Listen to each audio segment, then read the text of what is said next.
Hey everybody, welcome back to another Classics Are Better. I'm Travis and today we are working on Old Blue. It is a 1968 Chevrolet Impala of the four-door variety. So it is a full-on land yacht, but my great-grandmother bought it new, so it's also a family heirloom. Last time I drove this thing, which was admittedly too long ago, it got way too hot. And I mean, she got real spicy, like 225, 230. It was not happy.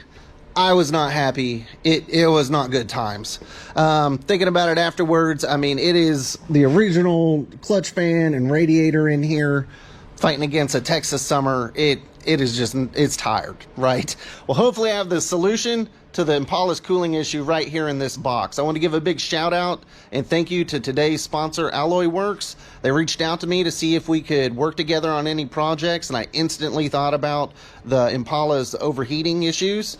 So they sent me out a 3-row aluminum radiator. There should be an aluminum fan shroud in there and dual electric fan setup kit. So hopefully with all of that, we can get the Impala running nice and cool. Now, luckily, they didn't give me any real terms on this, except for that I need to make a video, reviewing it. So we're going to pull out the original radiator. I'm going to compare these things. We'll see if this one is up to snuff.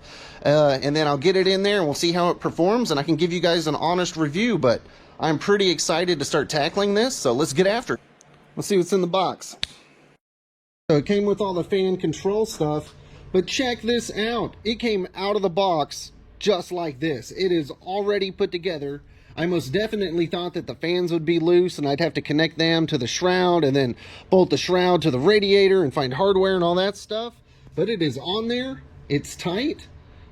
So far, so good. Let's dig into it a little bit before I rip the old one out and get this one in and kind of see what's special about this and how they stack up beside each other. So taking a closer look at the specs on my setup here, it is an Alloyworks all aluminum 3-row radiator. It and the shroud are both made out of AA 5052 grade aluminum. The filler neck and the cap are both CNC machined. It's got a OEM stock style brass petcock drain down at the bottom, so easy for maintenance there. It says it's built to OE standards for fitment, so we'll definitely test that out. And it even comes with a 12-month warranty. That's always nice. As far as my fan setup here, it comes with two 12-inch 90-watt fans. Each one's capable up to 1730 CFM, and then it comes with the thermostat, relay kit, and all that kind of good stuff to get them working. So here is the heart of Old Blue. It is a 307 small block Chevy with a 2-speed power glide transmission. It's time to get the old radiator out. We'll see how it looks compared to the new one. Make sure they're about the same size, all that kind of good stuff. Just a quick heads up before I get started. I'm going to let the motor cool down, let all the antifreeze cool down. You never want to pop the cap on a radiator with hot antifreeze on it.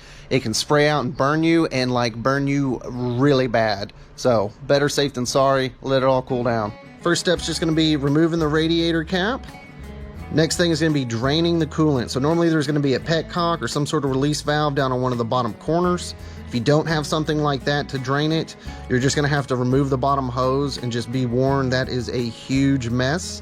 But either way, make sure you have something down below to collect your mess, because antifreeze is a poison, so you want to dispose of it properly.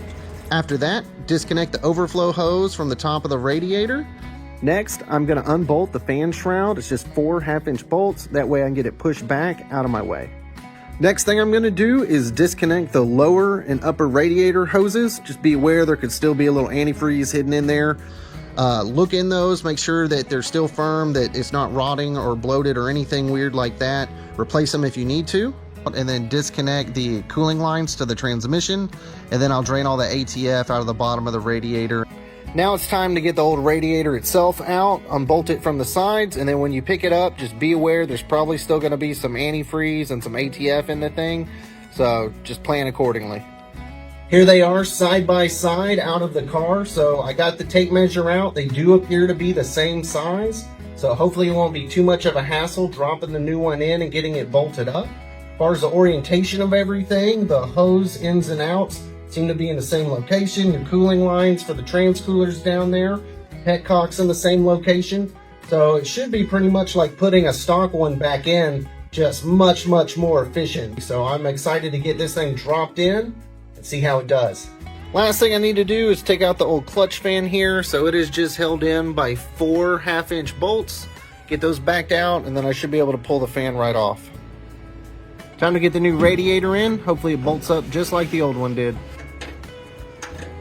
Good news, it slid right in without any issues, so completely bolted up to the stock location. Now that it's sitting in there looking good, I need to get the fans wired up before I get any of the hoses and cooling lines in the way. Here's the wiring for the fans, made nice and simple. It's just a 4-wire setup off of a relay.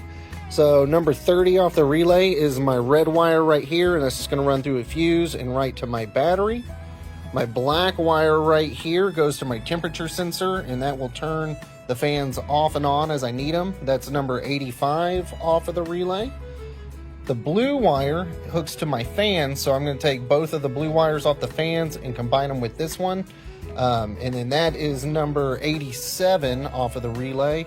And then finally, my white wire here is going to go to a 12-volt power source when the key is on, either through my fuse box or the back of my ignition, something like that I need to check.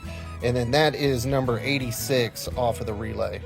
But yeah, that's how easy it is, just 4 wires. Fans themselves have wires, so the blue wire is gonna go to my blue wire on my relay, and the black wire I'm just gonna attach to ground. So I was looking for the best place to put my temperature sensor for the fans, and I think I'm just gonna keep it nice and simple.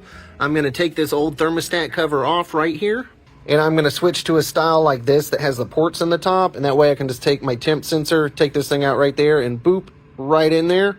It should be good to go. To attach my relay, I'm just going to use one of these little zip tie magnets and then tuck it up in the inner fender well back here behind the battery. Electrical is done. Hopefully it worked. Time to get the hoses and cooling lines reattached. Get some fluid in this thing. Just something I do when I fill up a radiator for the first time is I use distilled water. That way, if there's any kind of pinhole leaks in the actual radiator, say from shipping or manufacturer, and or, you know, if your hoses are leaking, it's just water on the ground. Who cares? That way it's not a whole mess of dealing with antifreeze everywhere. That way you can test out your system a few times, and then once everything's zipped up and good to go, you just drain the water out the petcock and put actual antifreeze in there. Well, found a leak. So it started leaking right here from this side of the thermostat. So this is just one more reason why I test it with distilled water. That way all the leaks, it's just water. Who cares, right? It'll dry up and I can get this thing fixed. So far so good on the radiator itself though. No leaks, all the hoses down there are good. That seems like the only issue.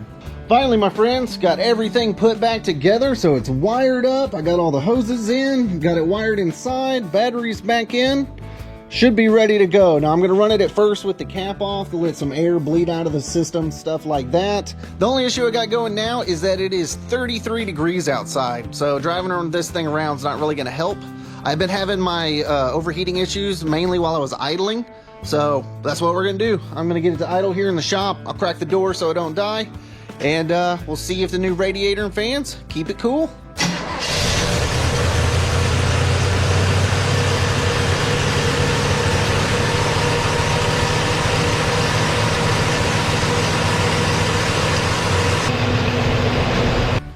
Okay, so I had to open a lot of doors so I don't die. It is so smoky in here, my eyes are watering, y'all.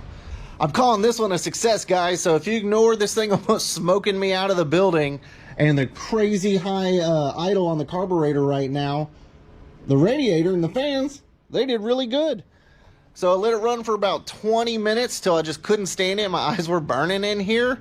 Fans kicked on, kept it cool, and that's about all I can ask when it's in the low 30s outside.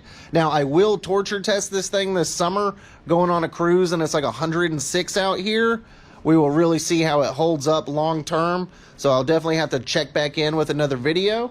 But fit, finish, all that's great. Didn't leak, did its jobs. It's really easy to wire. No complaints. So I will say, if you guys are looking to get a new radiator and electric fans for your auto setup, definitely suggest checking out Alloyworks website to see if they have an option for you. Besides radiators and stuff, they also carry overflow tanks and intercoolers and oil coolers and all kinds of cool stuff like that. And if you use discount code BETTER, it'll even save you some money. So check it out, see if they have something for you.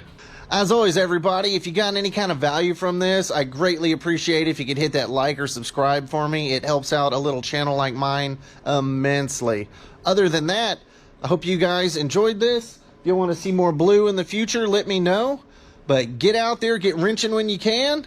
Until next time, my friends, Have a good one.